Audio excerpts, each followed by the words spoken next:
Bom, primeiramente, boa tarde, né, a todos os participantes, né, aqui dessa conferência. Bom, esse artigo que fizemos, né, efeitos agudos e crônicos do treinamento em circuito sobre idosos e obesos, eu fiz com a participação de mais alguns outros colegas. Então, seria a professora doutora Jane Cléria Pereira Bezerra, professores Neilson Duarte Gomes, Carlos Eduardo de Souza Pinto, Nilber Soares Ramos e Alain dos Santos Mota.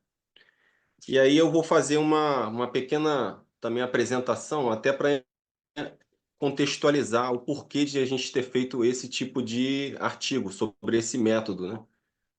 Bom, além de eu ser profissional de educação física, eu também sou policial militar no estado do Rio de Janeiro, né? E aqui eu atuo com projetos sociais, né? Projetos preventivos. E um deles é um voltado para treinamento funcional, ginástica, em pessoas com meia idade e terceira idade, né? E lá temos essa metodologia, né, de treinamento de circuito como a utilizada por nós, né? Inclusive também eu vou até aproveitar esse ensejo aí, né, para poder agradecer até o meu comandante, né, o Major PM Vinícius, que hoje eu estaria de serviço, mas ele me concedeu essa liberação, né, para que eu pudesse aqui estar participando dessa exposição aqui, tão importante, e que eu tenho o privilégio de estar participando mais uma vez aqui com o convite aqui do Túlio Guterman. Bom, e iniciando, né, a apresentação, basicamente, o treinamento em circuito ele é um método, né, que é utilizado, basicamente como uma sequência de exercícios, né, sem descanso, né? E esses exercícios sem descanso, eles são feitos de formas variadas. Peso corporal, a utilização de alguns implementos, né, alguns acessórios, né? E ele tem alguns efeitos. E esses efeitos a gente começou a buscar, né? Eu confesso que foi um pouquinho difícil de achar artigos voltados para esse método, não é um método que tem sido tão difundido assim, vamos dizer assim, não, ou pelo menos na comunidade científica, não é um método assim que tem a mesma utilização como treinamento de força, por exemplo, que é um dos métodos mais preferidos aí para utilizar em artigos científicos, né? Então, a gente começou a fazer uma pesquisa voltada, né, uma revisão, e tentando incluir idosos, que são dois grupos especiais que eu trabalho, idosos e obesos. Então, essas populações a gente tentou englobar no mesmo trabalho, visto que a literatura nessa metodologia ela é bem escassa, então tentamos englobar e verificar de forma separada os efeitos ali que cada um desses que esse método proporcionou a cada um dessa população, né? Dessas populações aí, né? Então fizemos uma revisão, né, integrativa, onde nós fizemos também buscas pelas bases de dados como PubMed, Web of Science, Scopus, Lilacs, né? E ao final dessa pesquisa a gente encontrou uma faixa aí de 14 artigos, sendo desses 14, 8 artigos, né, para a população voltada à população idosa e 6 artigos voltados à população obesa. Aí a amostra, né, dos estudos, somando toda a população, toda a amostra, né, de todos os estudos, né, da população idosa, dos estudos com idosos, a gente teve 322 indivíduos, né, com idade entre 60 e 75 anos. E os estudos com obesos ou pessoas com sobrepeso, ele teve uma amostra total aí de 227 participantes, né, com 18 e 75 anos. E um desses estudos aí que foi também utilizado em obesos, ele foi replicado, porque era uma população que era idosa e obesa. Então eu consegui utilizar esse mesmo estudo, né, nos dois quadros, né, vamos dizer assim. Aí expusemos, né, os quadros com as características, né, das amostras, né, dos estudos, todas as referências, de forma separada, né? Um quadro com as características dos estudos com idosos, um quadro com as características de estudos com obesos. Posteriormente, os protocolos de treinamento, né?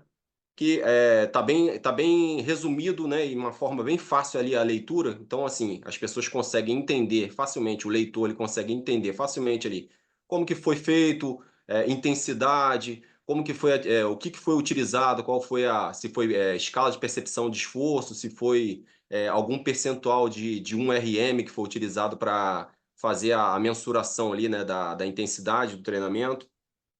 E aí, dos resultados, a gente também colocou separadamente resultados de estudos com idosos e resultados de estudos com obesos.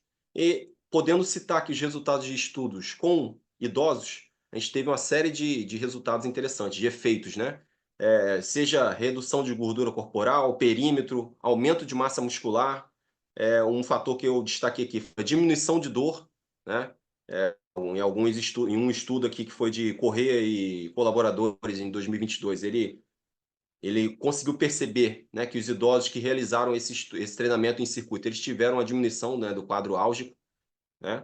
Aumento de flexibilidade, resistência muscular, melhoria de capacidade cardiorrespiratória, equilíbrio, mobilidade, força, qualidade de vida. Um outro fator também muito interessante também, né, no caso a redução de quedas em idosos, né, que esse estudo, um treinamento em circuito proporcionou também, né? Capacidade respiratória também foi interessante, também foi até um efeito que eu grifei aqui, né? Muitos estudos voltados para melhorias na composição corporal e condicionamento cardiorrespiratório, né? Sobretudo, o estudo de Rossetti e colaboradores em 2015. Ele ele demonstrou aqui a redução do tecido adiposo epicárdico, né? E ele relacionou essa redução com acometimento com doenças cardiovasculares, né? E além também da força de preensão manual, FPM, né? Força de preensão manual. Os estudos com obesos, a gente também fez aqui um resumo, e basicamente também muitos resultados, muitos efeitos agudos e crônicos relacionados à composição corporal, né? Sendo redução de gordura corporal, massa gorda, né? Índice de massa corporal também abaixando, aumento da massa muscular, né? Outro fator muito interessante também foi a questão também no estudo de Coladossi, né, em colaboradores, que houve redução também de peso corporal, IMC, mas também de resistência à insulina, né, colesterol total e o colesterol LDL, além de triglicerídeos e a melhora também nos índices de colesterol HDL. Também melhorias na densidade mineral óssea, né, foi também um outro fator avaliado aqui por nós.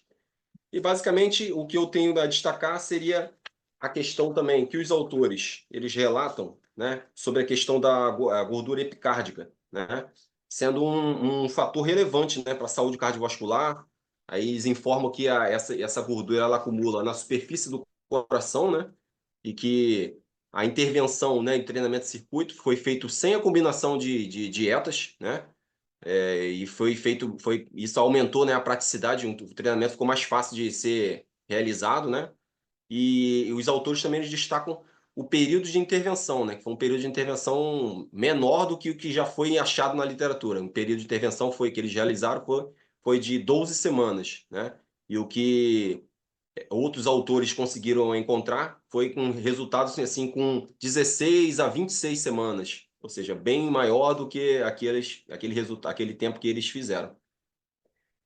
Aí também, em relação à obesidade, eu poderia falar aqui, né, que os autores eles associam, né, a obesidade com uma inflamação de baixo grau, né, e há um desequilíbrio, né, na secreção de adipocinas. Aí eles comentam, eles informam aqui nos seus estudos, que durante o treinamento em circuito houve uma diminuição, né, uma redução de alguns marcadores inflamatórios, né, e um desses marcadores foi a quemerina, né, quemerina, e a apelina não houve uma redução significativa, mas também houve uma redução, porém não significativa, né, e eles associam, né, essa apelina, que é um marcador inflamatório, com o aumento, né, do peso corporal. Então, ela é proporcional, né? Aumento do peso corporal, aumento da apelina. E por último, né, não menos importante, né, no estudo de Lee, né, Lee et al., Lee e colaboradores, em 2021, eles também verificaram também os níveis de irisina e o FGF21, né, que eles são responsáveis por transformar, né, o tecido adiposo branco em marrom. Esse processo aí ele chama de browning, né? O tecido adiposo marrom ele tem uma facilidade maior de ter uma queima de gordura, então facilita a termogênese. Então esse FGF21, ele faz com que a gordura branca ela seja transformada em gordura marrom e tenha uma facilidade maior para ser queimada essa gordura. Porém, essa FGF21 ele não mostrou, né, um aumento significativo, né, com o exercício. E aí os autores colocam como uma limitação, né, apresentam como uma ideia para novos estudos futuros, né, que eles possam fazer uma mensuração e tentando fazer uma avaliação também, né, desses fatores, irisina do FGF21 para tentar verificar se há um comportamento diferente daquilo que eles acharam em suas pesquisas. Bom, e contudo, eu vou concluir, né, a minha apresentação, né, e recomendando, né, o treinamento em circuito, porque é um treinamento que ele tem uma praticidade devido à questão do tempo, né? Você consegue colocar de acordo com a necessidade, de acordo com a disponibilidade de tempo que as pessoas têm, né? Ele promove já, né, como foi visto, ele promove alterações significativas, importantes aí na questão da composição corporal. E não apenas isso, né? Também questão de fatores psicológicos também que foram verificados aí, né, em relação ao tipo de treinamento, que é uma modalidade coletiva, então há uma interação social entre os participantes, né? Então, houve melhoria de qualidade de vida, né? Nas pesquisas foi relatado, né? Aptidão física, né? E também essa questão psicológica, né? Foi explorado também pelos autores.